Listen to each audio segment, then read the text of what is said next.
एक पेरेंट्स जिनकी बच्ची 31 इयर्स ओल्ड की ऐसी ख़त्म हो जाती है, उनको 3 घंटा खड़ा रखा और ये हाथ जोड़ती रही, माँ बाप हाथ जोड़ते रहे, हमें एक बार दिखाओ, हमारी बच्ची का मुंह एक बार दिखाओ। हमको नहीं दिखाया गया। 3 घंटे तक खड़े रहने के बाद ये दोनों हस्बैंड वाइफ अंदर जाते हैं सेमिनार रूम में, और ये पापा अपने dead body of the girl जिसके मुंह में खून था, फोटो खींच के लाके मुझे दिखाते हैं। उन बच्ची का शरीर में कोई कपड़ा नहीं था, पैर दोनों राइट एंगल में मिला गया, राइट एंगल में। एक पश्चिम बंगाल की राजधानी कोलकाता में 29 अगस्त के दरमियान रात करीब 3 बजे के ओर आरजी कर मेडिकल कॉलेज में एक महिला ट्रेनी डॉक्टर के साथ दरिंदगी की इस घटना ने पूरे देश को शर्मसार कर दिया है। नाइट शिफ्ट में काम कर रही डॉक्टर के साथ हुई इस हैवानियत ने एक बार फिर से दिल्ली के निर्भया कांड की याद दिला दी। हालांकि पुलिस ने एक आरोपी को अरेस्ट करके खुलासा किया है कि हमने इस केस को कर लिया है, लेकिन आपको क्या लगता है, एक अकेला व्यक्ति उस बच्ची के साथ ऐसी खौफनाक दरिंदगी कर सकता है, या फिर इसमें किसी और व्यक्ति का हाथ भी हो सकता है? दोस्तों, आज की इस वीडियो में हम पहले पुलिस और पकड़े गए आरोपी के बारे में बात करेंगे, फिर कुछ ऐसी ऑडियो क्लिप भी आपके सामने रखेंगे जो इस बात की तरफ इशारा करती है कि इस घटना में एक से ज़्यादा लोग शामिल रहे होंगे। दरअसल बहुत मेहनत और लगन के बाद कुछ लड़के और लड़कियां नीट का एग्ज़ाम क्वालिफाई करके इस आरजी कर मेडिकल कॉलेज में जूनियर डॉक्टर के तौर पर डॉक्टरी की ट्रेनिंग के लिए आते हैं। और इसी कॉलेज में एक ऐसी लड़की थी जिसने बड़ी मेहनत से पढ़ाई की थी, क्योंकि उसके माँ बाप का सपना था कि उनकी इकलौती बेटी पढ़ लिख कर डॉक्टर बने, और बेटी का सपना यह था कि मैं माँ बाप के सपनों को पूरा करूं और उनको इस गरीबी की दलदल से बाहर निकालूं, क्योंकि उस लड़की के गरीब पिता कोलकाता से दूर नॉर्थ 24 परगना में रहा करते थे। उनके परिवार में केवल 3 ही लोग थे, एक वह जूनियर डॉक्टर लड़की, उसकी माँ और उसके पिता। उसके पिता अपना घर चलाने और अपनी बेटी को पढ़ाने के लिए बच्चों की स्कूल यूनिफॉर्म बेचा करते थे, और उन्हीं स्कूल यूनिफॉर्म को बेचकर वह अपना घर चलाते और अपनी बेटी को पढ़ा रहे थे। उनकी बेटी ने भी धीरे धीरे एमबीबीएस की पढ़ाई पूरी कर ली थी। एमबीबीएस करने के बाद अब वह आरजी कर मेडिकल कॉलेज में पीजी की सेकेंड ईयर की स्टूडेंट थी। अब उसके सामने उसका खूबसूरत करियर था, यानी उसके माँ बाप बचपन से जो सपना देख रहे थे वह अब पूरा होने ही वाला था। उनकी बेटी डॉक्टर बनने वाली थी और उनके घर के हालात बदलने वाले थे। लेकिन अचानक 9 अगस्त की सुबह उनके सारे सपने टूटकर बिखर गए। जिस बेटी से उन्होंने 8 अगस्त की रात को फ़ोन पर बात की थी, उसी बेटी की मौत की खबर सुबह उनके परिवार को मिली। माँ बाप रात को बेटी से बात करके तसल्ली से सो गए थे, लेकिन अगली सुबह इतनी भयानक होगी यह उन्होंने सपने में भी कभी नहीं सोचा था। दरअसल trainee doctor Moumita Debnath RG Kar medical college में नाइट ड्यूटी कर रही थी। वह पिछले कई दिनों से नाइट शिफ्ट पर थी। उसकी ड्यूटी करीब 10 बजे के आसपास शुरू हो जाती थी, और जब सुबह को उसकी शिफ्ट खत्म हो जाती थी तो मोमिता हॉस्पिटल से सीधा अपने घर चली जाती थी। क्योंकि यह हॉस्पिटल लाल बाजार इलाके में था, इसलिए 8 अगस्त 2024 को भी हर रोज़ की तरह वह अपने घर से हॉस्पिटल जाने के लिए निकली। हॉस्पिटल पहुंचने के बाद जो पेशेंट उसके अंडर में थे उसने उन मरीजों को देखा, यानी उसने उन्हें अटेंड किया, और इस काम में उसे रात के करीब 2 बज गए। उस समय हॉस्पिटल में मरीजों और उनके साथ आने वाले लोगों की भीड़ थोड़ी कम होने लगी और हॉस्पिटल में सन्नाटा छाने लगा। क्योंकि उस समय मरीज भी कम होने लगे थे, इसलिए ट्रेनी डॉक्टर मोमिता को भी थोड़ा फुर्सत का समय मिला, तो उस जूनियर डॉक्टर ने अपने 4 और जूनियर डॉक्टरों के साथ बैठकर हॉस्पिटल की कैंटीन में रात को खाना खाया। उस समय रात के 2 बज रहे थे। तो खाना खाने के बाद अक्सर इमरजेंसी वार्ड में ड्यूटी से जब डॉक्टर या मेडिकल स्टाफ थक जाते थे तो वह हॉस्पिटल के सेमिनार हॉल में आराम करने के लिए चले जाते थे। हालांकि उस समय सेमिनार हॉल में करीब 25 से 30 लोगों के बैठने के लिए कुर्सियां भी लगाई गई हैं, क्योंकि जब भी हॉस्पिटल में कोई फंक्शन होता था तो वह इसी सेमिनार हॉल में होता था। यह सेमिनार हॉल चौथी मंजिल पर बनाया गया है। लेकिन अजीब बात यह है कि इतने बड़े और प्रसिद्ध आर्जिकर मेडिकल कॉलेज में स्टाफ के आराम करने के लिए कोई भी कमरा, कोई भी रूम नहीं बनाया गया है, जिस कारण जो मेडिकल स्टाफ नाइट शिफ्ट में ड्यूटी पर होते हैं, जब वह लोग काम से थक जाते हैं तो जूनियर डॉक्टर और बाकी स्टाफ के लोग भी उस 4th फ्लोर पर सेमिनार हॉल में आराम करने चले जाते थे और वहां पर बैठकर मेडिकल स्टाफ के लोग थोड़ी देर आराम कर लेते थे। फिर थोड़ी देर बाद वह अपनी ड्यूटी पर चले जाते थे। इसी तरह यह जूनियर डॉक्टर यानी मोमिता देवनाथ भी रात का खाना खाने के बाद अपने डॉक्टर साथियों को गुड नाइट कहकर करीब 2 से 3 बजे के दरमियान यानी 2:30 बजे के आसपास 4th फ्लोर पर बने उसी सेमिनार हॉल में जाती है और वहां जाकर मोमिता सोचती है कि वह थोड़ी देर आराम करेगी और फिर उसके बाद अपनी बाकी शिफ्ट को पूरा करेगी। लेकिन उस जूनियर डॉक्टर के सेमिनार हॉल में जाने के बाद सुबह तक उसके बारे में किसी को कुछ भी पता नहीं चलता। उधर उसके साथ नाइट शिफ्ट में काम करने वाले दोस्तों को भी यही लगता है कि शायद मोमिता अपने घर चली गई है। वह लोग इसलिए अपनी अपनी ड्यूटी में बिजी हो जाते हैं। इसके बाद धीरे धीरे रात गुजर गई और फिर अगली सुबह हो गई, यानी रात 3 बजे से लेकर सुबह के करीब 8:30 बजे तक उसी हॉस्पिटल का माहौल एकदम शांत और नॉर्मल था। लेकिन जब 8:30 बजे हॉस्पिटल का एक स्टाफ उसी सेमिनार हॉल का दरवाज़ा खोलकर अंदर जाता है और जैसे ही वह अंदर जाता है तो उसके मुंह से चीख निकल जाती है, क्योंकि वहां पर उसने देखा कि सामने फर्श पर एक गद्दा पड़ा है और उस गद्दे पर एक लड़की की लाश पड़ी हुई है। इसके बाद वह इस लड़की के थोड़ा और करीब जाता है। उसने देखा कि उसके चारों तरफ खून ही खून फैला हुआ है। उसके बाद वह व्यक्ति बदहवास हालत में चीखता हुआ उस सेमिनार हॉल से बाहर की ओर भागता है। उसकी चीखें सुनकर स्टाफ के कुछ लोग भी वहां पर पहुंच जाते हैं और फिर देखते ही देखते कुछ ही देर में हॉस्पिटल के तमाम डॉक्टर, जूनियर डॉक्टर तथा के सभी लोग वहां इकट्ठा हो गए और फिर कुछ देर में उन्होंने अपनी आंखों से जो देखा उसे देखकर उनकी भी चीख निकल गई, क्योंकि वहां पर lady junior doctor Moumita Debnath लहूलुहान पड़ी थी। उसके जिस्म पर ऊपर के कुछ कपड़े तो थे लेकिन नीचे के कपड़े बिल्कुल भी नहीं थे, यानी वह अर्धनग्न अवस्था में उसके पूरे शरीर पर यानी चेहरे से लेकर पांव पर कोई भी ऐसी जगह शायद ही हो जहां पर जख्म के निशान ना हो।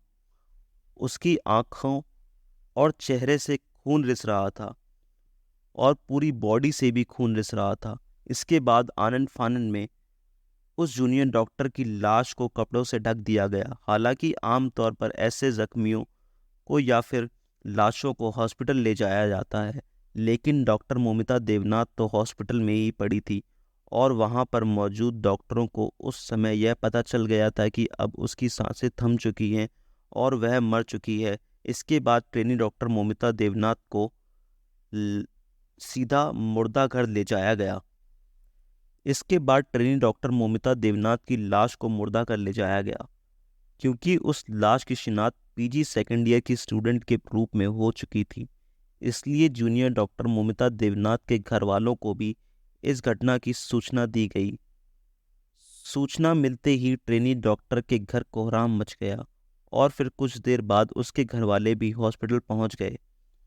घर वालों के हॉस्पिटल पहुंचने के बाद हॉस्पिटल में मौजूद चेस्ट मेडिसिन डिपार्टमेंट के सहायक सुपरिटेंडेंट ने उनसे कहा कि आपकी बेटी ने खुदकुशी की है, लेकिन ट्रेनी डॉक्टर के माता पिता ने जो बताया है उससे तो पूरे मामले में कहीं ना कहीं साजिश की बू आने लगी है।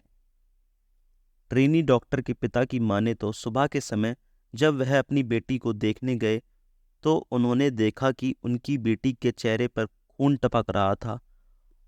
उसका चश्मा बुरी तरह टूटा हुआ था, जब उन्होंने बेटी की लाश के ऊपर पड़े कपड़े को थोड़ा सा हटाया तो उन्होंने देखा कि कमर के नीचे कपड़े ही नहीं थे। लेकिन उसकी बेटी के साथ इतना कुछ हो जाने के बाद भी उसी हॉस्पिटल के चेस्ट मेडिसिन डिपार्टमेंट का सहायक सुपरिटेंडेंट कहता है कि जूनियर डॉक्टर मोमिता देवनाथ ने तो खुदकुशी की है। यानी एक लड़की जिसके जिस्म पर कोई कपड़ा नहीं है, उसका शरीर सिर से लेकर पैर तक जख्मी है, भला कोई ऐसे भी अपनी जान देता है?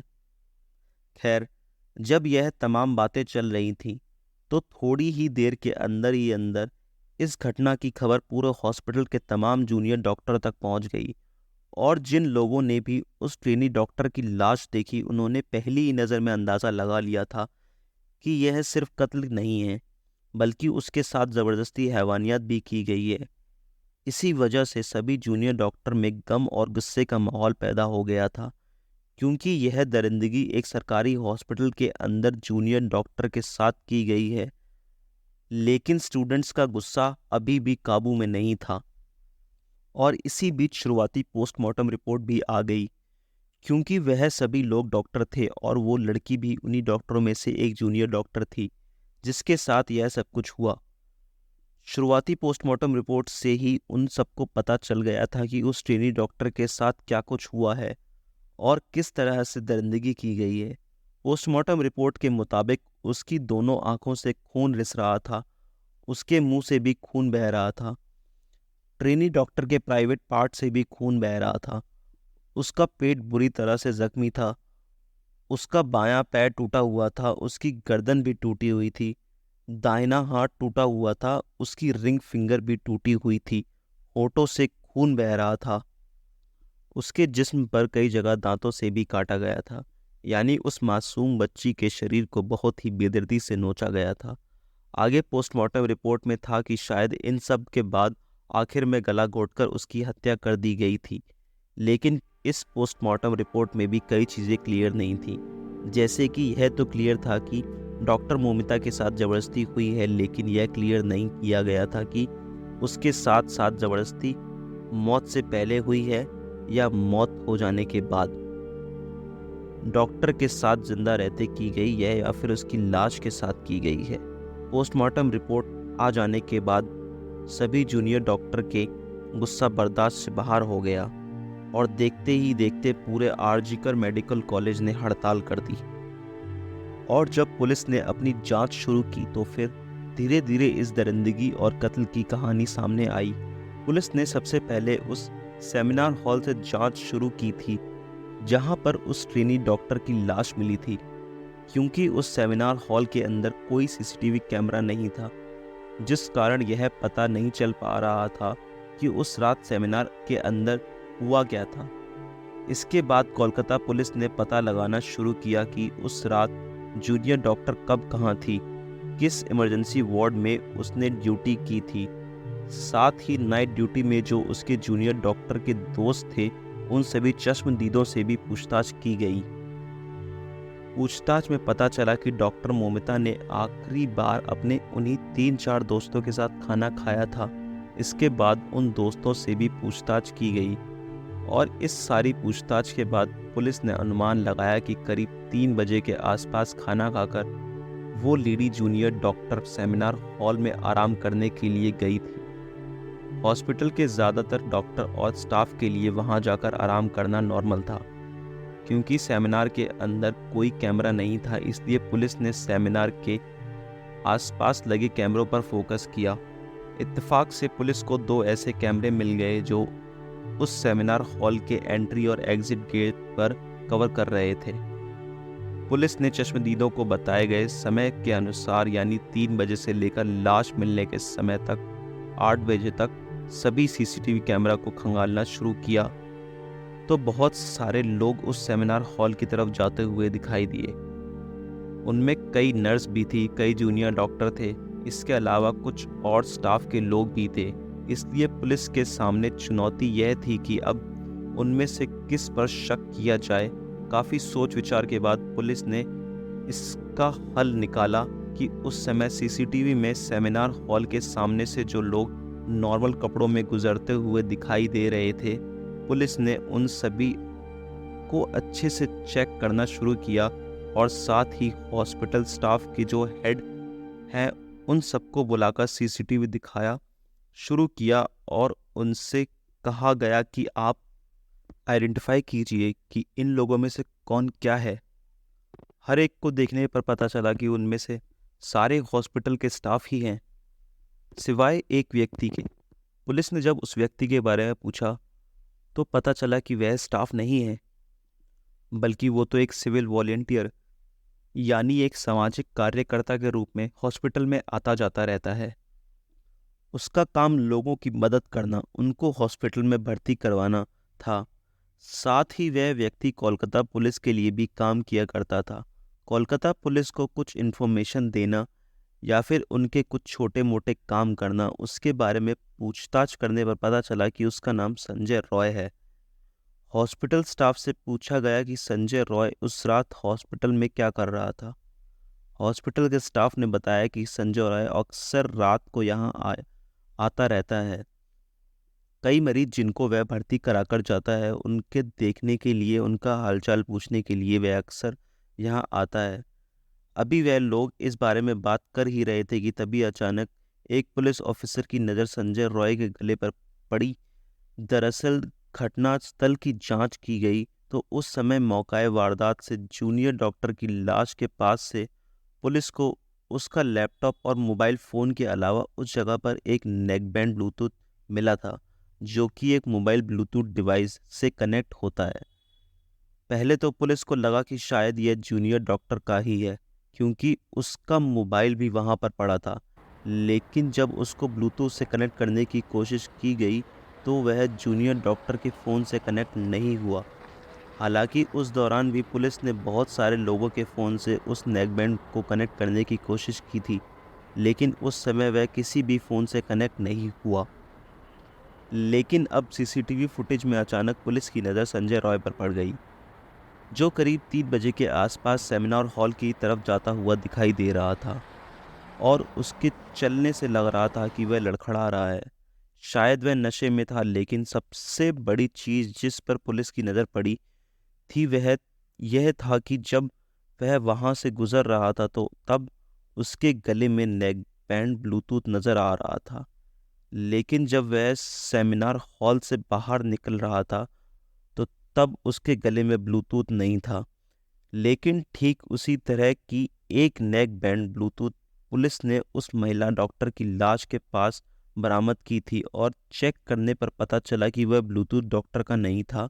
और इससे यह तो साफ हो गया था कि जिस व्यक्ति का भी ब्लूटूथ है, कातिल भी वही है।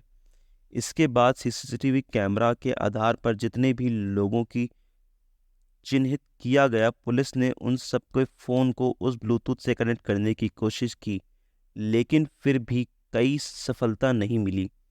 और अब जब संजय रॉय का चेहरा सामने आया था तो हॉस्पिटल के स्टाफ ने बताया कि वह अक्सर यहां आता जाता रहता है। इसके बाद कोलकाता पुलिस तुरंत संजय रॉय को अरेस्ट कर लेती है। संजय रॉय उस समय भी नशे में था और जब पुलिस उससे पूछताछ कर रही थी तो उससे सवाल कुछ पूछा जा रहा था और वह जवाब कुछ और दे रहा था।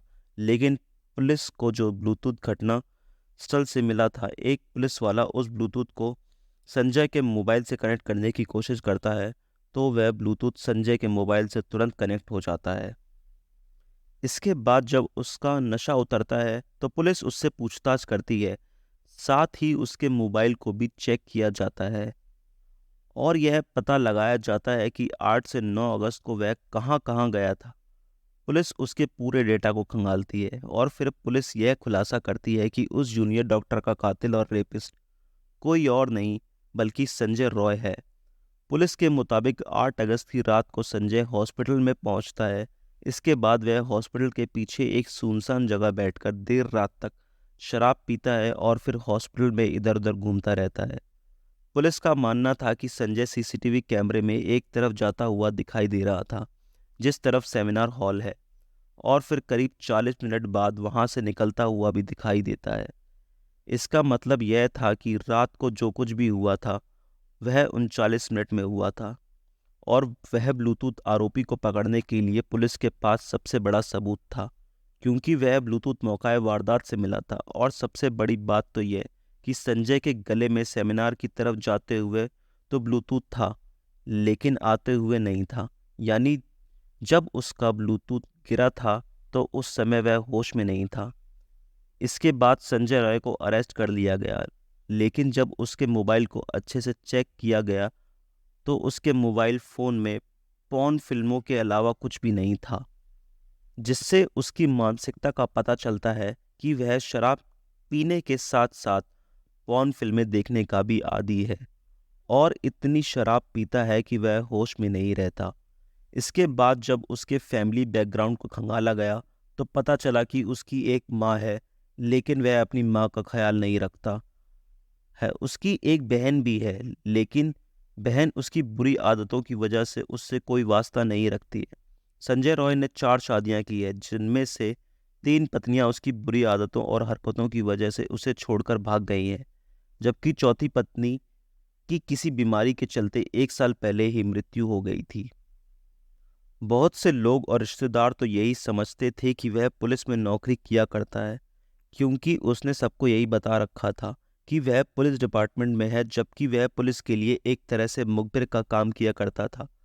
इधर संजय को अरेस्ट करने के बाद कोलकाता पुलिस ने खुलासा किया कि इस केस को सॉल्व कर लिया गया है, लेकिन अब इस बात की भी जांच कर रहे हैं कि क्या इस पूरे घटनाक्रम में वह अकेला था, क्योंकि आरजीकर मेडिकल कॉलेज के सभी जूनियर डॉक्टरों का कहना था कि डॉक्टर ममता देवनाथ एक होनहार हष्ट-पुष्ट लड़की थी, जबकि संजय रॉय एक दुबला पतला सा व्यक्ति है। और सबसे बड़ी चीज जो इस बात की तरफ इशारा करती है कि इस दरिंदगी में संजय अकेला नहीं था, बल्कि उसके साथ और भी कई लोग रहे होंगे, क्योंकि उस समय संजय नशे में धुत था, उससे तो ठीक से चला भी नहीं जा रहा था। तो क्या ऐसे में अकेले ही उसने ट्रेनी डॉक्टर का पर काबू पा लिया था? और जब यही सवाल पुलिस से पूछा गया कि एक अकेला व्यक्ति उस जूनियर डॉक्टर पर काबू पा सकता है, तो पुलिस ने इसका जवाब देते हुए कहा कि संजय ने सेमिनार में जाकर जूनियर डॉक्टर के साथ जबरदस्ती करने की कोशिश की है, लेकिन जब उस जूनियर डॉक्टर ने उसका विरोध किया होगा तो फिर संजय ने उसको किसी भारी चीज से मारा होगा, जिससे वह बेहोश हो गई होगी। पुलिस का कहना था कि उस समय जूनियर डॉक्टर की सांसें थम चुकी होंगी, यानी उसकी मौत हो चुकी होगी। मौत के बाद ही संजय ने उसके साथ दरिंदगी की है, क्योंकि सारी चीज़ों को देखते हुए उसके जीते जी तो उसके साथ ज़बरदस्ती करना संजय के लिए पॉसिबल नहीं था। या फिर दूसरे थ्योरी यह कहती है कि इसमें एक से ज़्यादा लोग शामिल हैं, लेकिन अब सवाल यह है कि अगर एक से ज़्यादा लोग शामिल हैं तो फिर कौन लोग थे? क्या वह हॉस्पिटल का स्टाफ ही थे, या कोई और उस डॉक्टर के अपने दोस्त ही थे, या संजय की तरफ से कुछ और शराबी लोग आए थे? लेकिन अभी यह सारी चीज़ें चल ही रही थी कि तभी अचानक सोशल मीडिया पर एक ऑडियो क्लिप वायरल होता है, जिसमें इस घटना के पीछे किसी बड़े पॉलिटिकल कनेक्शन की बात की गई है। साथ ही इस बातचीत ने कोलकाता पुलिस और उसकी जांच पर भी गंभीर सवाल खड़े कर दिए हैं। हालांकि यह ऑडियो क्लिप बंगाली भाषा में है, लेकिन साथ ही आपको उसका हिंदी ट्रांसलेशन स्क्रीन पर भी लिखा हुआ दिखाई देगा। ওটা প্রিন্সিপালই চালাচ্ছে এন্ড প্রিন্সিপালের যারা সাকরেদ তারাই চালাচ্ছে আমাদেরকে। আমরা দাদা সাসপেক্ট করছি এটা ইন্টার্নের কাজ, ঠিক আছে, এবং যে ইন্টার্ন তার যথেষ্ট পলিটিক্যাল ব্যাকগ্রাউন্ড আছে, তার ফ্যামিলি মেম্বারও প্রোটেকশন দেওয়ার জন্যই মানে খারাপ লাগছে ভাবতে যে আমার ব্যাচমেটই এরকম করছে। हालांकि 8 और 9 अगस्त के दरमियान रात को कोलकाता के सरकारी हॉस्पिटल में महिला ट्रेनी के साथ हुई इस हैवानियत के आरोपी को पुलिस ने चुस्ती फुर्ती दिखाते हुए मात्र 24 घंटों के अंदर अरेस्ट भी कर लिया। लेकिन अब सवाल आखिर यह था कि आरोपी के पकड़े जाने के बाद सभी ट्रेनी डॉक्टर इंसाफ की मांग पर क्यों डटे हुए हैं? क्यों आरोपी के पकड़े जाने के बाद भी डॉक्टरों का गुस्सा शांत नहीं हो रहा है? और क्यों आरोपी के पकड़े जाने के बाद भी सीबीआई जांच की मांग की जा रही है? और क्यों पश्चिम बंगाल की सीएम ममता बनर्जी को अपनी ही पुलिस को डेडलाइन देनी पड़ रही है? इतना ही नहीं, इसके बाद टीएमसी के नेता कुणाल घोष ने भी अपने सोशल मीडिया प्लेटफॉर्म से एक ऑडियो क्लिप जारी करके सनसनी मचा दी है। ऑडियो क्लिप को जारी करते हुए कुणाल घोष ने लिखा है कि यह फ़ोन कॉल की भी जांच होनी चाहिए, क्योंकि इस ऑडियो क्लिप में 2 लोगों की बातचीत है और इस पूरी कन्वर्सेशन में ट्रेनी महिला डॉक्टर की जांच पर बेहद ही गंभीर आरोप और सवाल खड़े किए गए हैं। कुणाल घोष की तरफ से जारी की गई इस ऑडियो क्लिप में दूसरे व्यक्ति ने पूरे मामले में किसी रसूखदार इंटर्न डॉक्टर के होने की बात की है और वह व्यक्ति आरोपी को बचाने के लिए किसी बड़ी साजिश की तरफ भी इशारा कर रहा है। कुणाल घोष ने इस ऑडियो क्लिप को जांच में शामिल करने की मांग की है। সাসপেক্ট করছি এটা ইন্টার্নের কাজ, ঠিক আছে, এবং যে ইন্টার্ন তার যথেষ্ট পলিটিক্যাল ব্যাকগ্রাউন্ড আছে, তার ফ্যামিলি মেম্বারও যথেষ্ট উচ্চ পদস্থ, ঠিক আছে, নাম নিতে পারবো না কারণ আমি আমারই সমস্যা হয়ে যাবে, বাট না নাম নিতে হবে না, একদম নাম নিতে হবে না। না দাদা সেটাই, এবং তাকে প্রোটেকশন দেওয়ার জন্যই মানে খারাপ লাগছে ভাবতে যে আমার ব্যাচমেটই এরকম করতে পারে, এবং কলেজ অথরিটি এতটা নির্লজ্জ যে তাকে সেফগার্ড করার জন্য এত কটা গেমস খেলা হচ্ছে। গোটা মুভমেন্টটা আমাদের কলেজ অথরিটি রান করছে, বেরোচ্ছে না, জেনারেল বডি মিটিং ডিলে করা হচ্ছে, সেখানে প্রিন্সিপাল ইটসেলফ এসে বলছে যে কেন ঘুমাবে রাতের বেলা, সেমিনার রুম থেকে ঘুমানোর জায়গা, যেখানে সিসিটিভি ফুটেজ লোপাট হয়ে যাচ্ছে, যেখানে পুলিশ এসে ফার্স্ট স্টেটমেন্ট দিচ্ছে না এটা তো সুসাইড, যেখানে তোমার কাউন্সিল কমিটি যেটা হয়েছে সেখানে সাইকিয়াট্রির এইচওডি কে রাখা হয়েছে জাস্ট টু প্রুভ দ্যাট দিদি ওয়াজ এ সাইকিক পেশেন্ট। আমার নিজের পার্সোনাল কনভারসেশন হয়েছে দিদির সাথে অনেক। कुणाल घोष ने इस ऑडियो क्लिप को जांच में शामिल करने की मांग की है, लेकिन साथ ही इस ऑडियो क्लिप ने पुलिस की जांच और कार्रवाई पर भी कई सवाल खड़े कर दिए हैं। यही वजह है कि अपनी साथी डॉक्टर के साथ हुई इस दरिंदगी को लेकर आज कोलकाता सहित पूरे देश के भावी डॉक्टर सड़कों पर उतर आए हैं। लेकिन जिस तरह की शुरू से लेकर अब तक पुलिस की इस मामले में भूमिका रही है, उस पर डॉक्टरों द्वारा काफ़ी सवाल खड़े किए जा रहे हैं, क्योंकि जिस तरह से कई बड़े अधिकारियों ने ट्रेनी डॉक्टर के परिवार वालों से संपर्क करके यह कहा है कि आप सेटलमेंट कर लीजिए, अब वह लोग किस तरह के सेटलमेंट की बात करना चाहते हैं ये सब समझ नहीं आ रहा है। खैर, इसके बाद जूनियर डॉक्टर के परिवार वालों ने सीबीआई जांच की मांग को लेकर हाईकोर्ट में याचिका दायर की। इसके बाद यह मामला हाईकोर्ट में पहुंचा। हाईकोर्ट ने भी इस मामले को बड़ी गंभीरता से लिया, क्योंकि अब पुलिस पर हाईकोर्ट को भी भरोसा नहीं था और ना ही ट्रेनी डॉक्टर के परिवार वालों को भरोसा है, और कहीं ना कहीं पूरे देश को भी पुलिस पर भरोसा नहीं है। इसलिए कोलकाता पुलिस ने कल सुबह यानी 14 अगस्त को यह केस सीबीआई को सौंप दिया है। यानी अब इस केस में आगे की जांच सीबीआई कर रही है। वहीं बात अगर सीबीआई की करें तो सीबीआई ने भी इससे पहले बहुत सारे मामलों में जांच पड़ताल की है, लेकिन सीबीआई द्वारा भी किसी मामले का इतनी जल्दी आसानी से खुलासा करना नहीं हो पाता। अभी यह मामला चल रहा है। अब सवाल यह है कि क्या सीबीआई इस मामले की जांच पड़ताल इतनी जल्दी कर पाएगी या नहीं, या फिर यह मामला यूं ही सुशांत सिंह राजपूत के केस की तरह ठंडे बस्ते में डाल दिया जाएगा। दोस्तों, अगर सोशल मीडिया की माने तो उस महिला के प्राइवेट पार्ट में 150 ग्राम सीमेंट पाया गया है, जो कि किसी भी एक आम इंसान से 10 गुना ज़्यादा होता है। अब यह कितना सच है और कितना झूठ, यह तो सीबीआई की जांच के बाद ही पता चलेगा। इस घटना को सुनाने का उद्देश्य किसी का दिल दुखाना नहीं है, किसी को परेशान करना नहीं है, बल्कि आपको जागरूक करना है, आपको सचेत करना है। दोस्तों, इस पूरी घटना के बारे में आपकी क्या राय है, कमेंट बॉक्स में ज़रूर बताइएगा। और अगर हमारी मेहनत पसंद आई है तो इस वीडियो को लाइक करते हुए शेयर भी करें। अगर आपके अभी तक चैनल सब्सक्राइब नहीं किया है तो हमारे चैनल को सब्सक्राइब ज़रूर कीजिएगा। धन्यवाद।